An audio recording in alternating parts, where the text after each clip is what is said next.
रखनी होगी।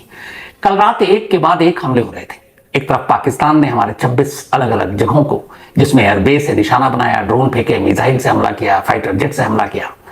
पलटवार इंडिया ने किया, पाकिस्तान के 8 एयरबेस और सैन्य ठिकानों पर हमला किया।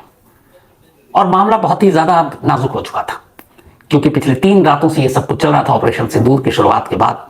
फिर खबर आई कि पाकिस्तान में भी एक मीटिंग हो रही है, इंडिया में भी एक मीटिंग हुई, और ये था कि अब जिस तरीके से यह मामला बढ़ता जा रहा है, अब सीधे सीधे वॉर डिक्लेयर की नौबत आ गई है। वॉर डिक्लेयर के साथ साथ अब इस बात की भी एक तरह से अफवाह फैलने लगी कि कहीं ये जंग न्यूक्लियर वॉर की तरफ ना चली जाए, और न्यूक्लियर वॉर का मतलब हम और आप बेहतर समझते हैं। तो जंग के इस माहौल में सभी मुस्तैद से उधर बॉर्डर पर हमारे जवान, देश के तमाम तीनों सेना के जो जुड़े हुए लोग, वो सभी, सरकार अपनी तरफ से, मंत्रालय, अफसर, न्यूज चैनल, मीडिया अपनी तरफ से। हालांकि न्यूज चैनल वाले कब से चाह रहे थे कि जंग हो ही जाए, लेकिन उन्हें पता नहीं कि जंग में सिर्फ बर्बादी होती है। जंग किसी देश को आगे नहीं ले जाता, पीछे ढकेल देता है। और जो सैनिक मारे जाते हैं, जो शहीद होते हैं, उनके घर वालों से पूछिए। तो खैर यही माहौल था। शाम हम सब भी इसी में थे कि आज रात भी अब अंधेरा होगा, फिर से वही ड्रोन, फिर से वही फुलझड़ियां सरहद पार से आएंगी और पूरी रात ऐसी ही कटेगी। 4 दिन तो बीत चुके हैं। लेकिन ठीक 5:33 पर शाम को अचानक एक ट्वीट आता है, और हर न्यूज चैनल की ब्रेकिंग न्यूज वही ट्वीट जो है। ये ट्वीट अमेरिकी प्रेसिडेंट डोनाल्ड ट्रंप की तरफ से किया गया था शाम के ठीक 5:33 पर। और इस ट्वीट में उन्होंने जो लिखा था हूबहू आपको पहले पढ़कर सुनाता हूं। After a long night of talks mediated by the United States, I am pleased to announce that India and Pakistan have agreed to a full and immediate ceasefire. Congratulations to both countries and using common sense and great intelligence. Thank you for your attention to this matter. ये Donald Trump ने tweet किया शाम 5:33 पर, और पहली बार ये ऐलान किया कि भारत और पाकिस्तान दोनों ही सीज फायर के लिए तैयार हो गए। सीज फायर एक टेक्निकल वर्ड है। इसका मतलब है कि दोनों इस जंग को, जो अभी तक घोषित तौर पर नहीं लड़ी जा रही थी, फिर भी दोनों इस जंग को रोकने के लिए तैयार हो गए। अब दोनों तरफ से कोई गोलीबारी नहीं होगी। 5:33 पर डोनाल्ड ट्रंप ने ये ट्वीट किया। हर न्यूज चैनल की हेडलाइन यही थी। अभी तक किसी को भनक नहीं। हम लोग भी एकदम शॉक्ड, मतलब कहीं से उम्मीद भी नहीं थी कि ऐसा कुछ होना। हम सब तो रात की तैयारी कर रहे थे। इस ट्वीट के फौरन बाद सेक्रेटरी मार्को रूबियो, अमेरिका के ये फॉरेन मिनिस्टर हैं, और साथ में वहां के NSA, जैसे अपने अजीत डोभाल है, नेशनल सिक्योरिटी एडवाइजर, वो एक दूसरी ट्वीट करते हैं 5:37 पर, मतलब डोनाल्ड ट्रंप के 4 मिनट के बाद। इस ट्वीट में वो लिखते हैं कि over the past 48 hours at Vice President Vance and I have engaged with senior Indian and Pakistani officials, including Prime Minister Narendra Modi and Shahbaz Sharif, External Affairs Minister Subramaniam Jaishankar, Chief of Army Staff Asim Munir, and National Security Advisor Ajit Doval and Asim Malik. I am pleased to announce the governments of India and Pakistan have agreed to an immediate ceasefire and to start talks on a broad set of issues at a neutral site. We commend Prime Minister Modi and Sharif on their wisdom, इसके अलावा prudence and statesmanship in choosing the path of peace. ये US के NSA Marco Rubio का tweet Donald Trump के फौरन बाद। अब इसके बाद हर न्यूज चैनल पर यही सुर्खियां। उसके बाद शाम ठीक 6 बजे प्रेस कॉन्फ्रेंस होती है। प्रेस कॉन्फ्रेंस हमारी MEA, ministry of external affairs, यानी विदेश मंत्रालय की, और उसमें ऑफिशियली अनाउंस किया जाता है कि भारत और पाकिस्तान के बीच सीज फायर हो गया है। शाम 5 बजे से नो गोलीबारी, कोई एक्शन नहीं, और पाकिस्तानी टाइम के हिसाब से वहां के 4:30 बजे। तो 4 दिन की इस रस्साकशी और इस तनाव भरे माहौल के बीच आज सीज फायर, उम्मीद यही है कि आज की रात शांति से गुजरेगी। खासतौर पर जितने लोग सरहद के करीब रह रहे हैं, डरे सहमे दोनों तरफ से, और बाकी मीडिया के लोग जिनकी 4 रात काली हो चुकी है, उनमें एक मैं भी हूं। तो कल से सुकून शायद मिले। लेकिन सवाल यह कि अचानक चौथे दिन बिल्कुल किसी को आभास तक नहीं, कोई अंदाजा तक नहीं, और 5:33 पर यह सीज फायर का अनाउंस बहुत सारे लोगों के लिए शॉकिंग भी था कि ये हो कैसे गया, सरप्राइज थे।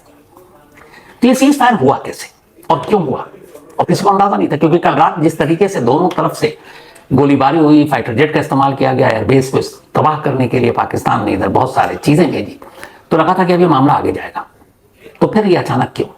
तो अगर आपने अमेरिकी NSA का ये ट्वीट पढ़ा जो अभी मैंने आपको सुनाया, तो उससे एक बात साबित थी कि पिछले 48 घंटों से अमेरिका लगातार इंडिया और पाकिस्तान दोनों तरफ से बातचीत कर रहा था।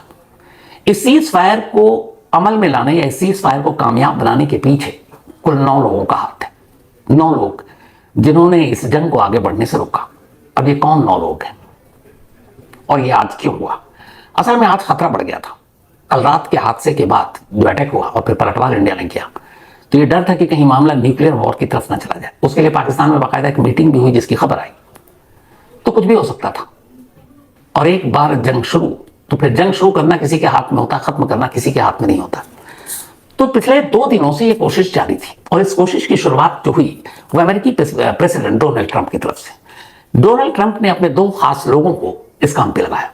उनमें से एक अमेरिका के वाइस प्रेसिडेंट जो इत्तेफाक से जब पहलगाम हुआ तो उस वक्त नई दिल्ली में थे, जेडी वेंस, और दूसरे अमेरिका के एनएसए मिस्टर मार्को रूबियो।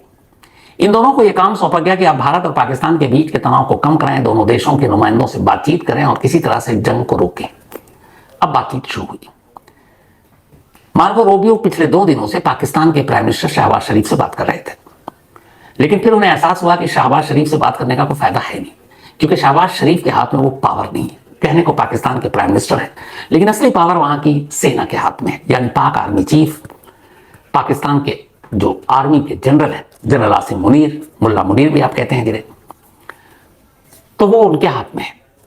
आज मार्को रूबियो ने पहली बार पाकिस्तान के प्राइम मिनिस्टर से नहीं बल्कि शहबाज शरीफ से नहीं, पाकिस्तानी आर्मी चीफ मुल्ला मुनीर से सीधे बात की और कहते हैं कि उन्हें हड़काया कि ये जो जंग है ये आगे जाएगा तो आप बर्बाद होंगे, और इस जंग को रोकना, क्योंकि ये कहा जा रहा था इस जंग को आगे तक ले जाने के पीछे एक जो शख्स था सबसे ज्यादा जो चाहता था, अपना भला देख रहा था, वो पाकिस्तानी आर्मी चीफ यानी जनरल मुनीर था।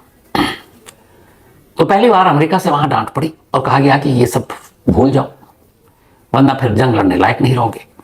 तो शहबाज शरीफ के बाद आसिम मुनीर से बात हुई। आसिम मुनीर के साथ साथ बात करने में इंडिया की तरफ से 2 लोगों ने बहुत बड़ा रोल प्ले किया इस सीज़फायर में। एक हमारे फॉरेन मिनिस्टर एस जयशंकर और दूसरे हमारे एनएसए अजीत डोभाल। अमेरिका के एनएसए मार्को रूबी लगातार अजीत डोभाल के कांटेक्ट में शुरू से, जब से ये 6 मई की रात को ऑपरेशन सिंदूर शुरू हुआ, बातचीत चल रही थी और लगातार जयशंकर साहब के साथ भी बातचीत हो रही थी।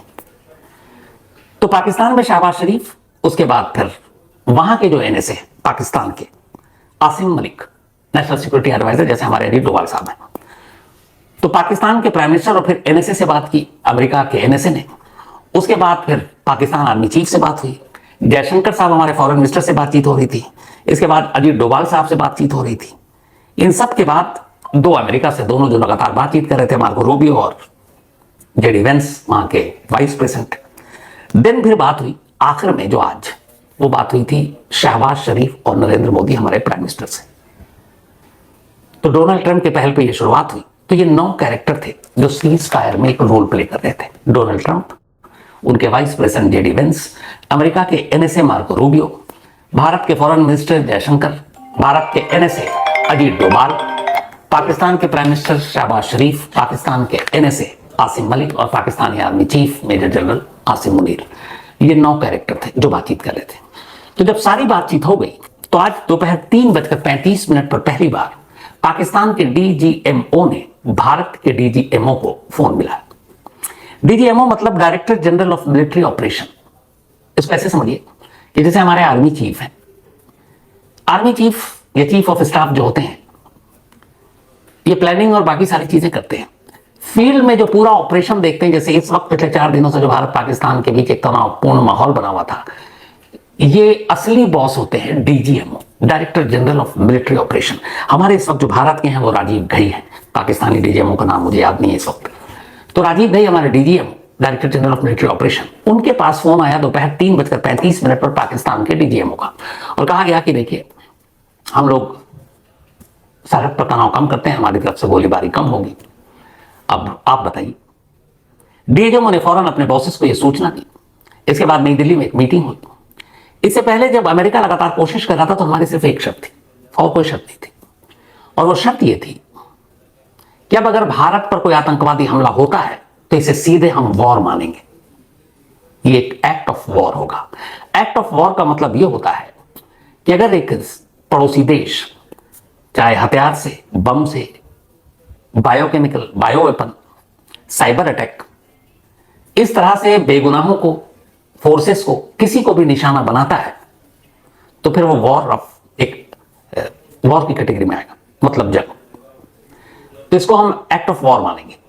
और ये इससे पहले कभी नहीं हुआ। भारत ने आज साफ साफ ये कहा, और यही बात 2 दिन से चल रही थी कि ठीक है सीज फायर, बाकी सारी बातें ठीक है, बाकी बातें भी बाद में करेंगे जो पाकिस्तान के साथ इश्यूज है। एक चीज सिर्फ हमारी शर्त है, और वो शर्त ये है कि आज के बाद अगर ये सीज फायर होता है और आइंदा कभी भी भारत पर कोई आतंकवादी हमला हुआ तो भारत उसे सीधे सीधे जंग की नजर से देखेगा, एक वॉर की तरह देखेगा। और जब वॉर और जंग की तरह देखेगा तो फिर हमारे पास ये ऑप्शन है कि हम जंग छेड़ दें। तो हमारी सिर्फ इतनी मांग है कि हमारे ऊपर आतंकवादी हमला पड़ोसी देश से ना हो, और हुआ तो ये सारी चीजें खत्म। ये बात पाकिस्तान तक पहुंचाई गई। पाकिस्तान से कहा गया कि भारत सीज फायर को तैयार है, शर्त एक, और कोई शर्त नहीं है। पाकिस्तानी आर्मी, मिलिट्री, पाकिस्तान के पॉलिटिकल एस्टेब्लिशमेंट, वहां के प्राइम मिनिस्टर, वहां के एनएसए, इन सबको ये बात बताई गई कि इंडिया की सिर्फ एक मांग है कि आइंदा ये पहलगाम जैसी कोई भी आतंकवादी हरकत हुई, या इससे पहले देश में जितनी भी आतंकवादी हरकत हुई, आज और अभी के बाद आइंदा कभी भी हिंदुस्तान पर कोई आतंकवादी हमला होगा तो हम उसे सीधे सीधे जंग मानेंगे। ये बात अमेरिका ने पाकिस्तान के लेवल पर उठाया। उसने कहा भाई आप तो कहते हो कि हम आतंकवादी नहीं भेजते, हम तो खुद ही भुक्तभोगी हैं, तो फिर आपको ये बात मानने में कोई परेशानी नहीं होनी चाहिए। इसके बाद पाकिस्तान में मीटिंग हुई, वहां के प्राइम मिनिस्टर, वहां के आर्मी जनरल, वहां के एनएसए, वहां के आईएसआई चीफ, और उन सबके सामने ये शर्त रखी गई। अब हालांकि उनके हिसाब से बड़ा मुश्किल है, क्योंकि कश्मीर के नाम पर पाकिस्तान की राजनीति चलती है। वहां जब जब कोई इशू आता है, महंगाई या कुछ और, बेरोजगारी, तो ध्यान भटकाने के लिए कश्मीर की तरफ, कश्मीर का राग अलापना शुरू कर देते हैं। वहां की आर्मी को भी जो फंड मिलता है, इतने पैसे हैं, पाकिस्तान की आर्मी जो इतनी अमीर, उसकी वजह यह है कि कश्मीर, क्योंकि कश्मीर नहीं होगा, कश्मीर शांत होगा, तो फिर वो क्या करेंगे, उनको पैसे कहां से आएंगे, किस नाम पे वो इतने कमाएंगे। एक एक आर्मी जनरल, वहां का जो आर्मी चीफ 12-12 अरब रुपए का मालिक कैसे बन पाएगा। लेकिन अमेरिका सख्त था, और भारत का सिर्फ एक ही कहना था, एक ही शर्त, कि आज के बाद आतंकवादी हमला नहीं होना चाहिए। आखिरकार काफी मंथन के बाद पाकिस्तान इस बात पर तैयार हो गया। उसने कहा ठीक है, भारत की शर्त कबूल है। जैसी ये बात मानी गई, हमारे यहाँ अथॉरिटी को खबर दी गई, चैनल से, through foreign ministry, through NSA Ajit Doval, ये बात सरकार तक गई। उसके बाद ये हुआ कि शर्त मान ली गई। तब फिर यह तय हुआ कि शाम 5 बजे से सीज फायर को लागू करते हैं। इंडियन टाइम शाम 5 बजे के बाद कहीं से कोई गोलीबारी, कोई हमला पाकिस्तान सरहद के तरफ, इंटरनेशनल बॉर्डर के उस पार, एलओसी के उस पार नहीं होगा। तब पाकिस्तान में 4:30 बजते। इसके बाद पाकिस्तान भी इस चीज को मान गया, और पाकिस्तान ने अब सीज फायर को एक्सेप्ट किया, और उधर से भी अब कोई गोलीबारी नहीं हो रही है। तो शाम 5 बजे के बाद से सरहद पर शांति है, और दुआ यही है कि शांति हमेशा बनी रहे। ये तो ही सीज फायर की इनसाइड स्टोरी, कि कैसे इस सीज फायर को 9 किरदारों ने अंजाम तक पहुंचाया। इससे पहले जो एक और चीज थी वो ये कि जब ऑपरेशन सिंदूर हुआ 6 मई की रात 1:05 से 1:30 तक, तो इंडिया ने 9 टेरर कैंप जो पाकिस्तान में थे, 3 आतंकवादी संगठन जो सबसे बड़े, लश्कर, जैश और हिजबुल मुजाहिदीन, उनके 9 टेरर कैंप पे हमला किया था। हमारे डिफेंस मिनिस्टर राजनाथ सिंह जी ने कहा था कि इस हमले में, ऑपरेशन सिंदूर में, टेरर कैंप में 100 आतंकवादी मारे गए थे, लेकिन एक क्लैरिटी नहीं थी कि इनमें कोई बड़ा मारा गया कि नहीं। आज सरकार की तरफ से 5 बड़े नाम जारी किए गए जो इस ऑपरेशन सिंदूर अटैक में मारे गए टेररिस्ट। इनमें से एक सबसे बड़ा नाम था लश्कर तैयबा का, उसी मरकज तैयबा जो मुरीदके में जहां अटैक किया गया, और लश्कर का ये सबसे बड़ा टेरर कैंप था, बहुत बड़े एरिया में फैला हुआ। इस मरकज तैयबा का जो मेन इंचार्ज था और लश्कर के बॉस हाफिज सईद का राइट हैंड, जिसको न जाने कब से हमारी एजेंसियां ढूंढ रही थी, मुदस्सर खादियान खास उर्फ मुदस्सर उर्फ अबू जुंदाल। अबू जुंदाल ये एक टेरर का बड़ा नाम था, ये मारा गया उस ऑपरेशन सिंदूर में। अब ये जब इसका जनाजा उठा, एक गवर्नमेंट स्कूल में इसको दफनाया गया था, तब उसमें पाकिस्तान आर्मी के सर्विंग लेफ्टिनेंट शामिल हुए थे, जो वहां के आईजी थे पुलिस के, वो शामिल हुए। पाकिस्तानी आर्मी चीफ ने अपना एक श्रद्धांजलि के तौर पर फूल भेजा। पंजाब की चीफ मिनिस्टर नवाज शरीफ की बेटी जो इस वक्त है वहां, मरियम नवाज शरीफ, उन्होंने श्रद्धांजलि के फूल भेजे। तो एक आतंकवादी की मैयत में बाकायदा और उसके ताबूत पर पाकिस्तानी झंडा भी लगाया गया था। तो पाकिस्तान एक तरफ कहता है हम आतंकवाद को सपोर्ट नहीं करते, और एक आतंकवादी की मौत को फुल राजकीय सम्मान के साथ एक तरह से उन्होंने अदा किया। तो पहला था अबू जुंदाल, जो लश्कर तैयबा का बहुत बड़ा नाम था एक।